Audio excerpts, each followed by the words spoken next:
ba nagre-return of the comeback na naman tong feeling na to? Huwag na kasing isipin yung amboy na yan, Maru. Okay? Ano ba?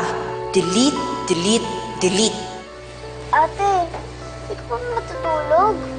May masamang alaala kasi akong di malimut-limutan. May kinalaman niya kay Brian, no? Mismo! Ate, baka nafo-fall ka na kay Brian, ha? Oo nga. Sabi nga nila, the more you hate, the more you love. Ate?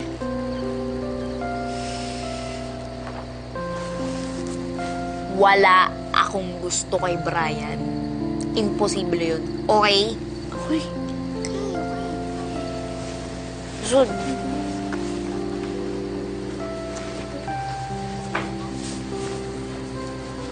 Wow! Sarap dito. Nag-abala ka pa. Thank you. Nag-abala ka pa. Thank you, ha? Kuya, ito para sa'yo lahat yan. Be, Paborito ko to. silipin mo yung niluluto ko sa loob ng bahay, please. Oo, sige. Ay. Daling ko na to, ha? Mauna na rin ako. Okay, bye-bye. Daling ko na to, ha? Bye! Thank you, ha? Let! Si Nanay, Jelly na naman. Paano mo naman alam yun? Nay, hanggang ngayon, nagsiselos ka pa rin kay Tita Letlet? Siyempre, hindi ko naman mapigilan ng sarili ko, no? Love na love ko ang tatay mo. Ayoko may mga ibang babaeng lumalapit sa kanya, kahit pang pinsan yan. Ay naku, Nay, kung ganyan ang love, ayoko nang ma-in love. Nakaka-stress. Ang stress pa naman, it causes cancer. May cancer ka pang nalalaman sa pagmamahal, ha?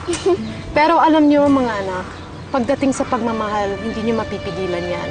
Pag nakikita mo yung tao na yon, parang bigla mo na lang mararamdaman na may mga paru-paro sa loob ng tiyan mo. Butterflies talaga, Nay? Sure? Nakaka-teenager, ha? Paano bang i-explain yun? Yung para bang may kiliti sa loob ng tiyan mo. At saka parati mong iniisip yung tao na yon.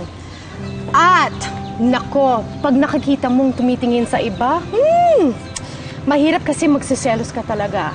Yun yung mga signs na in love ka. Mahirap kaya. You first. Sige, you go, you go. Sige po. Okay. Okay. Outside. Here. Can I see? Yeah. So, what's inside here? Wait. Okay, wait lang.